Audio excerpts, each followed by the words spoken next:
አህመድ አገዛዝ አይኑን ጨፍኖ ጦርነት ውስጥ ለመግባት እያሟሟቀ ይገኛል። ከ75 በመቶ በላይ የሚሆነው የመከላከያ ሰራዊት በሙሉ ወደ ሰሜን ኢትዮጵያ እየተጓጓዘ እንዳለ ነው መረጃዎች የሚያመለክቱት። በአርሲ የአገዛዙ የሚሊሻ አባላት መገደላቸው ታውቋል። የተለያዩ ቁልፍ ቦታዎች በኦሮሞ ነጻነት ሰራዊት አማካይነት እየተያዘ እንዳለ ነው የሚነገረው። በደቡብ ኢትዮጵያም እንደዚሁ መከላከያ ሰራዊቱ ለቆ መውጣቱን ተከትሎ ነው እንግዲህ ቀውስ እየተፈጠረ ያለው።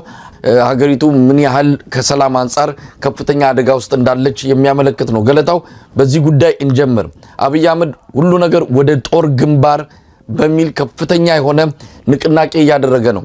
እንግዲህ በየቀኑ የምናየው በየቀኑ የሚዘገቡት የምንዘግባቸው ክስተቶች ሁነቶች የዛ ኪሳራ ውጤት ነው የሚሆኑት። እንግዲህ አንድ ጊዜ ያነሳን ይመስለኛል የፖለቲካ ሰዎች ፖሊ ክራይሲስ የሚሉት አለ።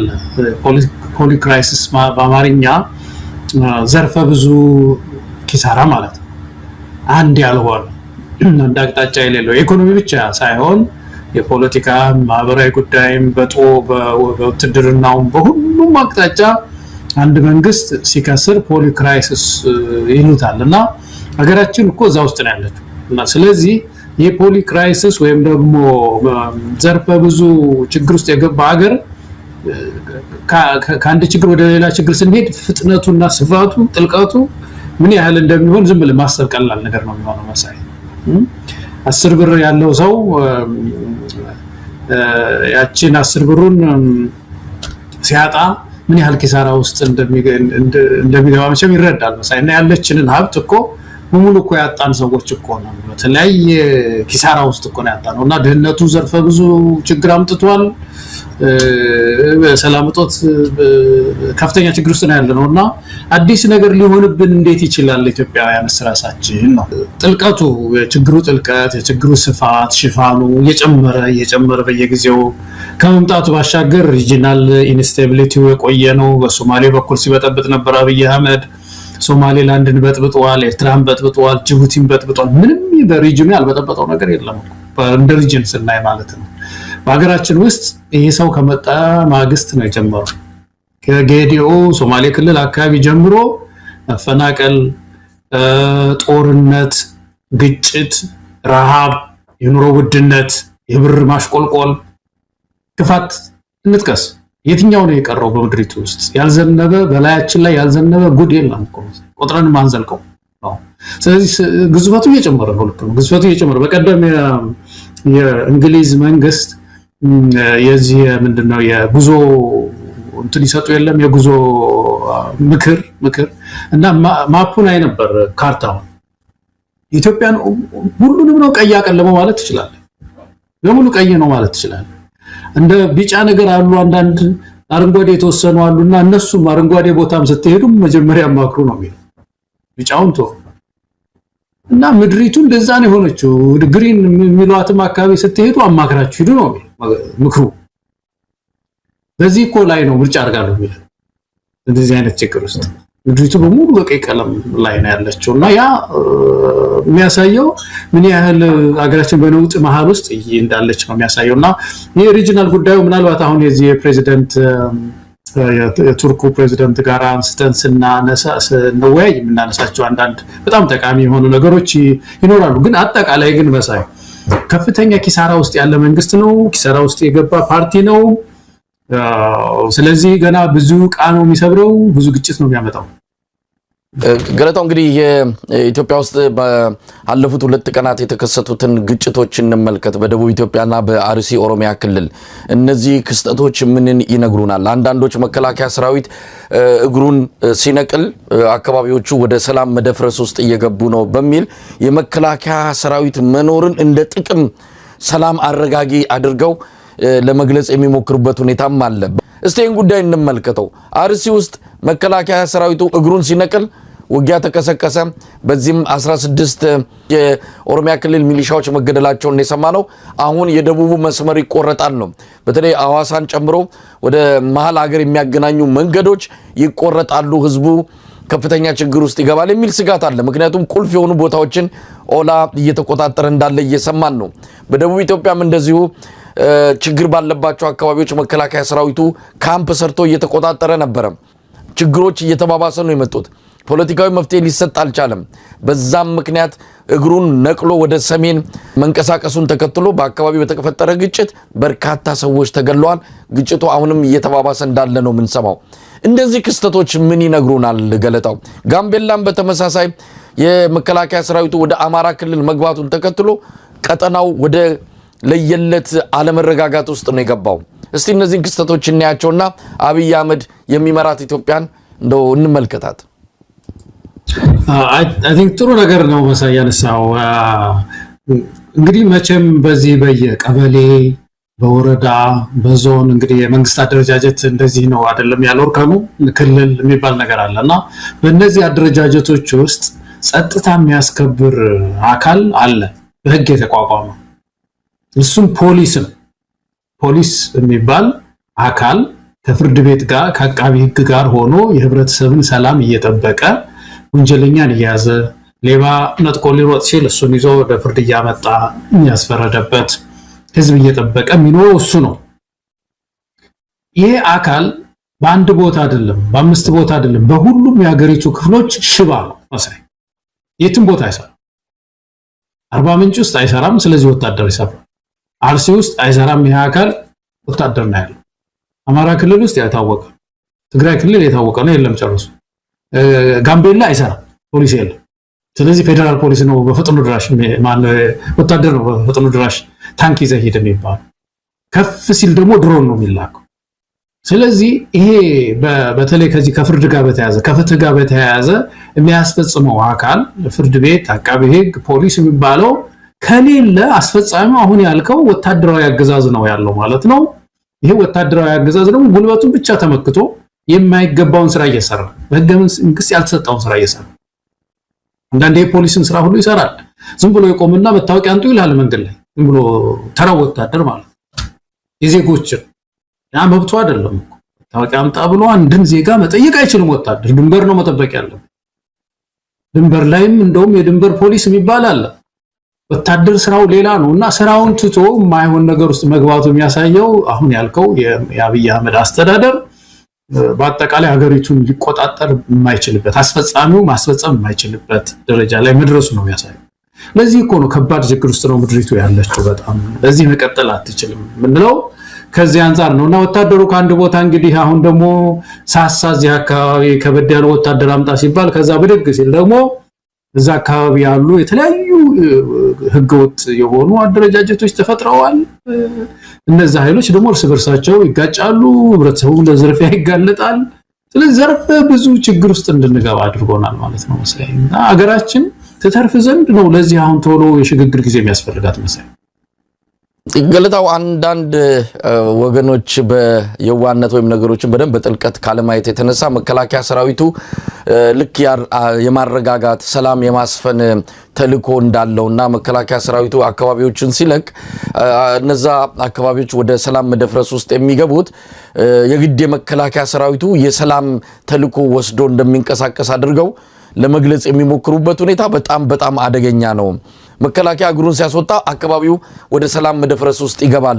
ልክ መከላከያው የሰላም ተልእኮ እንደወሰደ አድርገው የሚገልጹ ወገኖች አሉና እዚህ ላይ ጥንቃቄ የሚያስፈልገው እይታ ነው መደረግ ያለበት ገለታው።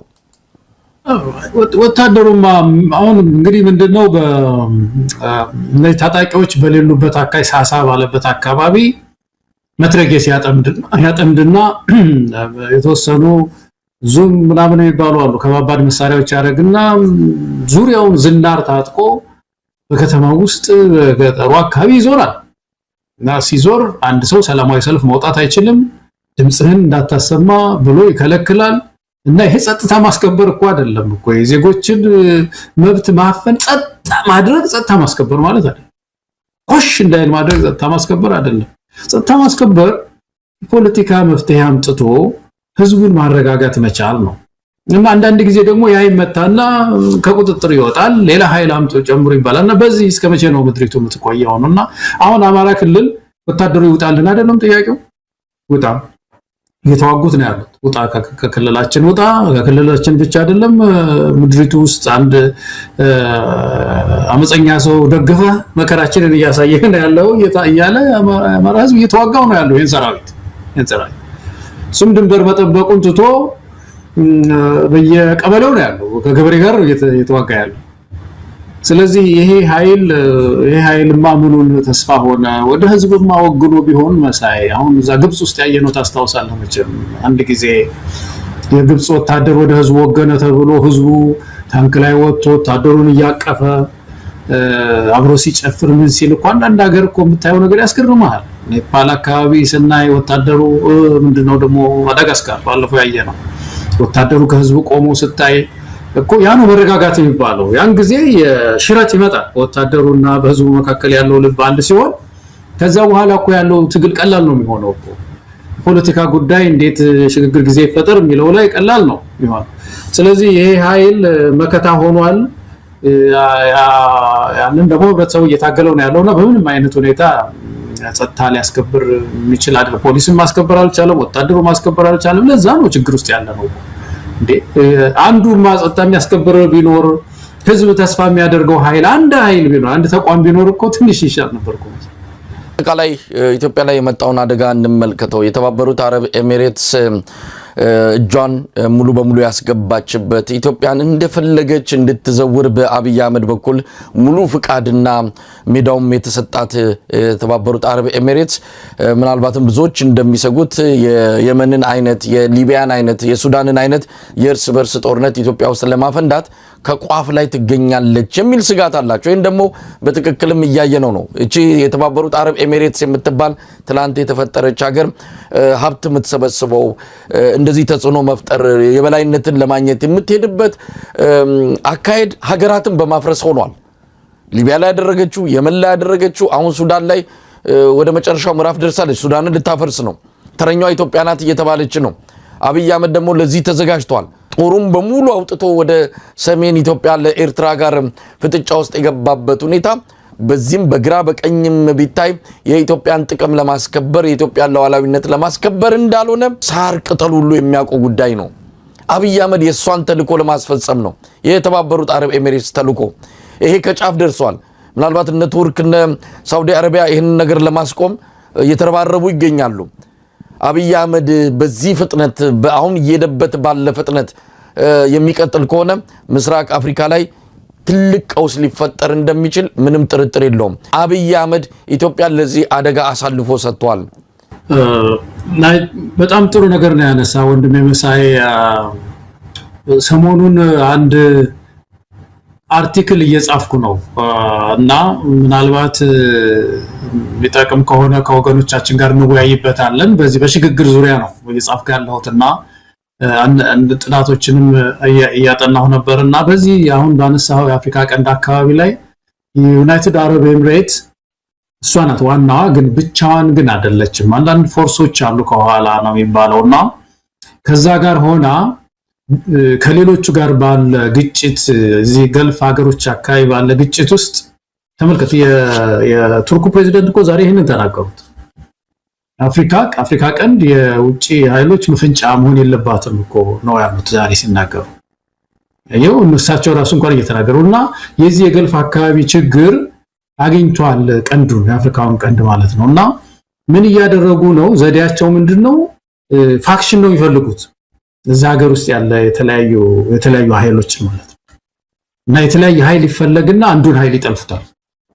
ከጠለፉ በኋላ ያንን ኃይል ወደ ስልጣን ትመጣለህ ነው ማማለያው። ወደ ስልጣን እናመጣለን፣ በተለይ ዩናይትድ አረብ ኤሚሬትስ በቃ እናመጣለን፣ እንደግፋለን እያለች ገንዘብ እንደ ጉድ ነው የምታፈሰው። እና እንግዲህ ይሄን በየሀገሩ ነው እያደረገች ያለችው ባለፈው እንዳነሳ ነው። እና ኢትዮጵያ ውስጥ ግን ስልጣን ላይ ያለውን ደግሞ ያገኘችው እና አብይ አህመድ ነው ያዘችው። እና አሁን ያልከው ነገር መሳይ ኢትዮጵያ ይሄንን ጉዳይ ይሄንን የመጣ እሳት ይሄንን ከመካከለኛው ምስራቅ የሚወረወር ፍላጻ ለመከላከል የምትችለው የሽግግር መንግስት ያቋቋመች እንደሆነ ነው። የዚህ የፓወር ሼሪንግ ጉዳይ የመጣ እንደሆነ ማለትም እንግዲህ የተለያዩ ኢንተረስት ያላቸው ኃይሎች፣ ታጠቁ ኃይሎች፣ ሲቪክ ድርጅቶች፣ የተለያየ የፓወር ወይም ደግሞ ስልጣን ፈላጊ ኃይሎች የሚታገሉ ኃይሎችን አኮሞዴት የሚያደርግ የሽግግር ጊዜ የተፈጠረ እንደሆነ ኢትዮጵያ ውስጥ የብረት አጥር ሰራን ማለት ነው። የትኛውን ፋክሽን ልትይዘው አትችልም። አይመቻቸውም። የትኛው ማናት እንትና ዩኤኢ ብቻ ሳትሆን የትኛውም ሀገር በዚህ ግርግር ውስጥ አሁን እዚህ የሚድል ፓወር እንቅስቃሴ አይደለም ያለው የነሱ የትኛውም ሀገር መጥቶ እንደ ወደ ስልጣን የሚመጣውን ኃይል አንዱን ደልዬ ከዛ የራሴ ጠምዝዣ አድርገዋለሁ የሚለው በር የሚዘጋው ኢትዮጵያ ውስጥ ይሄ ሽግግር ጊዜ የተፈጠረ እንደሆነ ነው። ፓወር ፈላጊዎችን ሁሉ አኮሞዴት የሚያደርግ ነገር ከተፈጠረ የብረት አጥር ተሰራ ማለት ነውና ኢትዮጵያን ወደ ሽግግር ወደዛ ነው ማድላት ያለብን። አሁን ብልጽግናም ውስጥ ያላችሁ ሰዎች እናንተ ሰዎች እኚህ ሰውዬ እኮ ሲናገሩ እኮ ለረጅም ጊዜ የቆየ የኢትዮጵያ ሀገረ መንግስት መቀጠል አለበት አሉ። ያሳስቧቸዋል ማለት እኮ ነው መሳይ የዚህ ሀገረ መንግስት ለምን አነሱት ይሄንን ነገር? በጣም ነው የገረመኝ ይሄ ነገር። ይሄ አስደንግጦኛል። በእውነት ረጅም ጊዜ የቆየ ሀገረ መንግስት ኢምፖርታንት ነው ብለው ተናገሩ። የስቴት መፍረስ ችግር አለባቸው ማለት ነው። በኋላ እሳቸው ለምን አሳስባቸው የሚለውንም ልናነሳው እንችላለን መሳይ እና ስቴት ችግር ውስጥ ነው ያለው። ስለዚህ የሽግግር ጊዜ የሚያስፈልገው አንድም እነዚህ የተለያዩ ኢንተረስቶችን እንዳይጠለፉ በተለያየ መንገድ እንዳይጠለፉ ሁሉንም አኮሞዴት የሚያደርግ ፓወር ሼሪንግ የሚባለው ዲሞክራሲያዊ አሰራር ነው። ስልጣን ትፈልጋለህ ይለዋል። በቃ አሁን ሽግግር መንግስት ስትጠይቅ ኢትዮጵያ ውስጥ መሳይ ስልጣን ፈላጊ እንዴ ስልጣን አንደኛ ስልጣን የሚፈልግ ፖለቲከኛ ሆኖ እኮ ስራው ነው። ለምንድነው የሚያሸማቅቁት? ስልጣን የሚፈልግን ሰውስ የትኛው ሰው ቤት ነው እንትና አረክሎ? ሁሉም እኮ ኢትዮጵያውያን እኮ ነው። እንደዚህ አይነት ጥማት ያላቸው ሰዎች ራዕይ ያለኝ የሚሉ ሰዎችን የሚይዝ ሰፋ ያለ ሽግግር ጊዜ ነው መፈጠር ያለበት እና ወደዛ ሀገሪቱ ምሁራን ዋካቸው ወደዛ መጥፋት አለብን። ይሄን አሁን አጥራችንን ማጠባበቅ የምንችለው በዛ ይመስለኛል። እና ተመልከት አብይ የሽግግር መንግስት ለምን ነው የሚጠላው? በቃ እኮ ቀጭን ነገር አገኘችው። ምንም ሰፋ ያለ ምክር ቤት የለ ምን የለ አንድ ሰው ነው የምታዘው። ያ ሰው ያለውን የሚፈጸምበትን ስርዓት ገንብታለች። ገና ሲመጣ ነው ወደ 3 ቢሊዮን ዶላር ያፈሰሰችው ለሴኩሪቲ። አሁን በቃ ሹክ ትለዋለች ሄዶ ነው ወደ ኤርትራ ሄድ ትለዋለች ይሄዳል፣ ሶማሌላንድ ሄድ ትለዋለች ይሄዳል፣ ይሄን አድርግ ትለዋለች ያደርጋል። እና እንደዚህ አይነት ቅድም ያልከው እኮ ነው ያቺን የመሰለች ግዙፍ ሀገር ባለፈው በሱቅ ነው ምናምን ስንል ነበር። በዛ ደረጃ በሆነች ሀገር መጫወቻ ልንሆን አይገባም መሳይ ሆነ። ሱቅ በደረቴ ብለናታል ባለፈው። ምንም ታሪክ የሌላት የሀገር ቅርጽ የሌላት በውስጧ ባያዘችው ሀብት የተፈጥሮ ሀብት የተነሳ እንዲህ አይነት የሀብት ጋራ ላይ ከወጣች በኋላ እንደነዚህ ትልልቅ ሀገራትን እየገነደሰች ነው ያለችው። ኢትዮጵያ ላይ አሁን አይኗ አርፏል። ገለታው አብይ አህመድን ብቻ አይደለም የሚያዘችው የተባበሩት አረብ ኤሚሬትስ። ምናልባት አብይ አህመድን እንደው ካቆረፈና ትንሽ መቼም ያሽከር ነገር በሆነ በትንሽ ነገር አልታዘዝም ካለ ደግሞ ከሱን የሚቃወሙ ሌሎች ኃይሎችንም ኢትዮጵያ ውስጥ ያደራጀች እንዳለች በተለይ በሶማሌ ክልል እየተሰማ ነው ያለው። ስለዚህ እሷ የፈለገችው ብጥብጥ ነው። ኢትዮጵያ ትርምስ ውስጥ እንድትገባ ነው የተፈለገው። ይሄ ትርምስ ደግሞ ይጠቅማታል። ሊቢያን ትርምስ ውስጥ ከታ የመንን ትርምስ ውስጥ ከታ ያገኘችው ጥቅም አለ። ሱዳን ላይም ያገኘችው ትልቅ ጥቅም አለ። ሀገራት ሰላም ከሆኑ ያ ጥቅም ይቋረጥባታል። ለዚህ ነው በብጥብጥ ውስጥ በቀውስ ውስጥ ሀገራትን እያመሰች የራሷን ኢኮኖሚ ራሷን ሀገር እየገነባች ያለችው። እዚህ ላይ ነው ከፍተኛ የሆነ ጥንቃቄ የሚያስፈልገው። ግን ሁሉ ነገር ጨለማ ብቻ አይደለም እና አሜሪካ ደንግጠዋል። ያው ሴናተሮቹ አሁን እያዩ ያሉት ይሄ ነገር የአሜሪካንን ብሔራዊ ጥቅም ሁሉ የሚጋፋ ነው ብለው ከወዲሁ የተባበሩት አረብ ኤሚሬትስ ላይ እንደው ማዕቀብ ለመጣል የሚያስችል ነገር እየመከሩበት ነው። ቱርክና ሳውዲ አረቢያም ከእንቅልፋቸው ነቅተው እቺ ሀገር ዝም ብላ እየጋለበች ነው የሆነ ሉጋም ሊበጅላት ይገባል ብለው መንቀሳቀስ ጀምረዋል። ወደ ቱርኩ ፕሬዝዳንት የአዲስ አበባ ቆይታ እንመለስ። እንግዲህ የቱርኩ ፕሬዝዳንት ወደ አዲስ አበባ ሲመጡ በቅድሚያ አቅዳቸው የነበረው ወደ አቡዳቢ ጎራ ብለው የተባበሩት አረብ ኤሚሬትስን መሪ ማግኘት አዲስ አበባ መጥተው አብይን ማነጋገር ነው። ነገር ግን የተባበሩት አረብ ኤሚሬትሱ መሪ ለጊዜው ይፋዊ ባልሆነ መልኩ በአንዳንድ የመረጃ ምንጮች ተመርዘዋል፣ የሆነ የጤና እክል ገጥሟቸዋል ይባላል። ለጊዜው መድረኩ ላይ የሉም፣ ሕክምና ላይ እንዳሉ ነው የሚነገረው። ለማንኛውም እሳቸው ማግኘት አልቻሉም። ፕሮግራማቸው ተሰርዞ አዲስ አበባ ነው የመጡት። በዚህም እንግዲህ በንግግራቸው ምን እንደሰማ ነው ትኩረት ያደረጉት ቀጠናው ሰላም ላይ ነው፣ የአፍሪካ ቀንድ ላይ። ብልጽግናዎች እንደተመኙት እንዳሰቡት አይደለም የእሳቸው ቆይታ የተጠናቀቀው። በአጠቃላይ ያለው የእሳቸው ጉብኝት እንደምታ ምን ይመስላል?